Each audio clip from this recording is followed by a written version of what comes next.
नमस्कार दोस्तों, पाथफाइंडर में आप सभी का स्वागत है। मेरा नाम है डॉक्टर महिपाल सिंह राठौड़ और आज इस लेक्चर में मैं आपके साथ चर्चा करूंगा कोविड 19 के एक नए सब वेरिएंट के बारे में। तो डेल्टा वेरिएंट का एक और नया सब वेरिएंट आया है जिसका नाम दिया गया है डेल्टा AY.4.2। ये सब वेरिएंट 40 से भी ज्यादा देशों में पाया जा चुका है और यूके में लगातार इसके केसेस बढ़ते जा रहे हैं और यही रीजन है कि मैं आपको इस वेरिएंट के बारे में, सब वेरिएंट के बारे में बता रहा हूं। तो सबसे पहले इसे यूके में ही रिपोर्ट किया गया था और 22 अक्टूबर को यूके की हेल्थ सिक्योरिटी एजेंसी ने इसे वेरिएंट अंडर इन्वेस्टिगेशन घोषित किया है।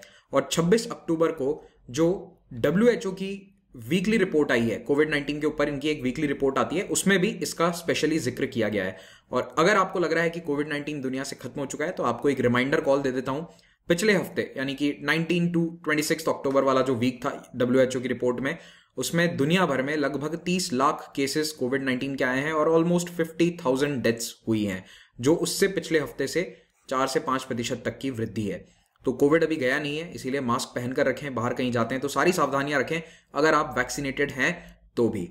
अब आगे बढ़ें उससे पहले मैं आपको बताना चाहता हूं कि अनअकैडमी ऐप पर आप मुझे इस आईडी पर फॉलो कर सकते हैं ताकि आपको वहां पर होने वाले मेरे स्पेशल क्लासेस के नोटिफिकेशंस प्राप्त हो जाएं। और पाथफाइंडर चैनल को अगर आपने अभी तक सब्सक्राइब नहीं किया है तो please subscribe to the channel और बेल आइकन भी दबाएं ताकि आपको यहां भी वीडियोस के नोटिफिकेशंस प्राप्त हो जाएं। तो देखिए, AY.42 वेरिएंट यूके में लगातार बढ़ता जा रहा है। सबसे पहले ये जुलाई में डिटेक्ट हुआ था और उसके बाद इसका जो परसेंटेज है जो डिटेक्ट हो रहा है केसेस के अंदर, वो लगातार बढ़ता जा रहा है। तो इसीलिए ये थोड़ा सा चिंता का विषय बन चुका है। और ऐसी भी आशंकाएं जताई जा रही है कि यूरोप में अभी जो एक रीसेंट अपसर्ज देखा गया है, यूरोप में केसेस लगातार अभी बढ़ रहे हैं पिछले 2 हफ्ते से, तो उसके पीछे भी शायद ये वेरिएंट रीजन हो सकता है। अभी उसमें और डिटेल रिसर्च की आवश्यकता है। अभी तक ये सब वेरिएंट 42 कंट्रीज में डिटेक्ट किया जा चुका है, ऑलरेडी वहां पर डिटेक्टेड है, जानकारी आ चुकी है 42 देशों से। तो WHO अब इस पर जांच कर रहा है कि क्या ये वेरिएंट वैक्सीन के प्रति ज्यादा रेजिस्टेंट है या क्या जिनको कोविड 19 पहले हो चुका है वो इसके प्रति रेजिस्टेंस दिखा रहे हैं या नहीं। इस तरह का डिटेल्ड रिसर्च अभी चल रहा है। तो पहले भी देखिए कई नए वेरिएंट्स हमें दिखे हैं। वेरिएंट्स कोई नई बात नहीं है, लगभग 1 साल से, पिछले साल नवंबर दिसंबर के आसपास से वेरिएंट्स आने स्टार्ट हुए थे, तब से अब तक कई वेरिएंट्स आ चुके हैं कोविड के।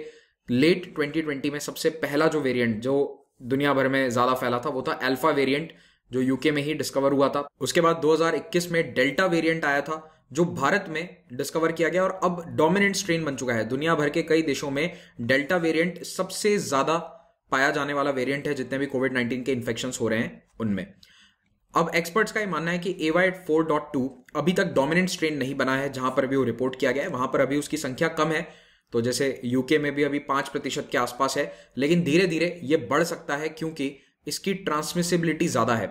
तो सब वेरिएंट्स जो है उनका इवोल्यूशन होता है, जब वो अलग वेरिएंट बन जाते हैं तो एक सबसे कॉमन फैक्टर उन्हें यही देखा गया है कि उनकी संक्रामकता बढ़ जाती है। ट्रांसमिसिबिलिटी, एक से दूसरे व्यक्ति को इन्फेक्ट करने की क्षमता पुराने वेरिएंट से, पेरेंट वेरिएंट से थोड़ी सी ज्यादा होती है।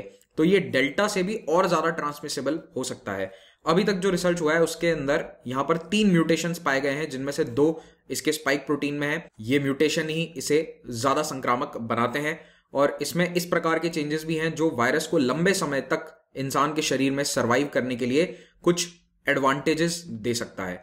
तो स्पाइक प्रोटीन ये होता है और स्पाइक प्रोटीन के अंदर यहां पर दो प्रकार के म्यूटेशंस इसमें देखे गए हैं। वायरस का स्ट्रक्चर आपको अच्छे से आना चाहिए, इससे रिलेटेड एक सवाल भी आया था यूपीएससी प्रीलिम्स 2021 में। अब देखिए, AY.4.2 यूके की हेल्थ सिक्योरिटी एजेंसी के अनुसार ज्यादा बायोलॉजिकल ट्रांसमिसिबिलिटी बता रहा है, लेकिन ये वैक्सीन रेजिस्टेंट डेल्टा से थोड़ा सा कम है। तो ये एक अच्छी खबर है। It is less vaccine resistant than delta. इसकी ग्रोथ रेट में 19% एडवांटेज है, यानी कि वो संक्रामकता से रिलेटेड है। ये डेटा आपको बिल्कुल याद नहीं करना है। हाउस होल्ड SAR यानी कि secondary attack rate 9% increase transmissibility show करती है। अभी बस इतना याद रखो कि ये डेल्टा से थोड़ा ज्यादा ट्रांसमिसिबल है। तो अब इस सब वेरिएंट AY.42 से क्या उम्मीद करी जा सकती है? देखो, अभी तक तो यूके में इसके केसेस धीरे धीरे बढ़ रहे हैं, बहुत तेजी से नहीं बढ़े हैं। टोटल जो डेल्टा वेरिएंट के केस हैं, यानी कि डेल्टा वेरिएंट के अंदर भी ये वाला सब वेरिएंट 8.5% था। उसके बाद 11 से 17 अक्टूबर वाले हफ्ते में ये बढ़कर 10.3% हो गया। नेक्स्ट वीक में ये 11.3 था।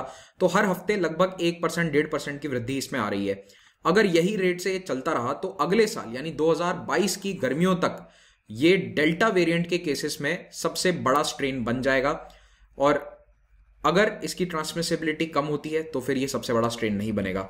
तो ये देखने लायक होगा, लेकिन अभी ऑलमोस्ट 11% केसेस डेल्टा के अंदर AY.42 लीनिएज के आ रहे हैं, तो इसीलिए साइंटिस्ट थोड़े से इससे चिंतित हैं। लेकिन एक दूसरा सिनेरियो भी देखने को मिल सकता है जिसमें ये लैम्डा वेरिएंट की तरह धीरे धीरे कम हो जाए, उतना ज्यादा बड़ा वेरिएंट ना बन जाए जितना डेल्टा है। तो लैम्डा वेरिएंट जो है वो शुरुआत में काफी चिंतित कर रहा था साइंटिस्ट को, लेकिन बाद में अब वो इतना प्रेवलेंट स्ट्रेन नहीं बन पाया, डेल्टा ही सबसे बड़ा स्ट्रेन बन गया है। तो एक्सपर्ट्स ये बता रहे हैं कि इस तरह के सिमिलर म्यूटेशंस जो हैं वो कई अन्य वेरिएंट्स के अंदर और अन्य लीनेजेस के अंदर भी देखे गए हैं, और उससे वायरस में बहुत बड़ा चेंज नहीं आया है। तो जब कोई बहुत बड़ा चेंज आता है तो ट्रांसमिसिबिलिटी कई गुना ज्यादा बढ़ सकती है, लेकिन यहां पर ऐसा चेंज नहीं देखा गया है। तो अभी तक तो डेल्टा ही सबसे डोमिनेंट स्ट्रेन है पूरी दुनिया में, पूरी दुनिया के केसेस में delta is the largest variant.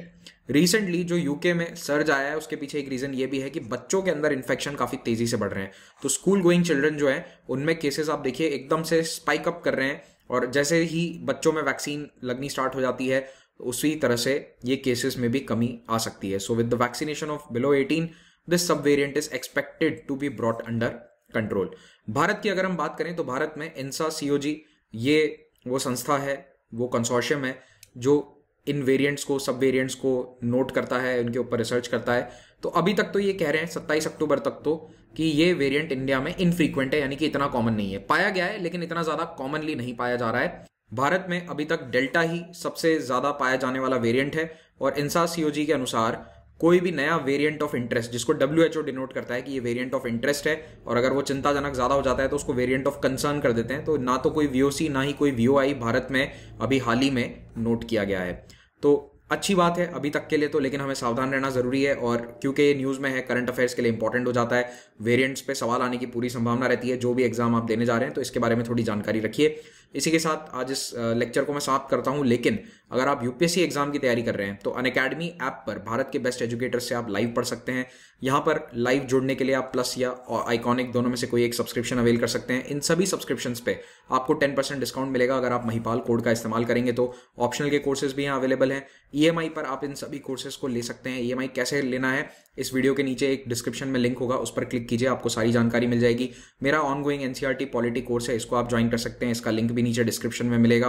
अगर आप ये वीडियो 31 अक्टूबर की रात तक देख रहे हैं तो फिर हमारे सब्सक्रिप्शंस पर अभी बहुत अच्छे डिस्काउंट ऑफर्स चल रहे हैं। So you can avail these 1 year subscription पर आपको 35% डिस्काउंट मिल जाएगा अगर आप इस कोड का इस्तेमाल करते हैं। तो इसमें आपको test series, notes, mains, prelims सबकी तैयारी कंप्लीट करवा दी जाएगी। Everything is available in this 1 year subscription. हमारी फ्री टेस्ट सीरीज का फायदा उठाइए, और नए बैचेस जो वेडनेसडे को बनते हैं उन्हें आप ज्वाइन कर सकते हैं। Thank you very much for watching this. Have a great day.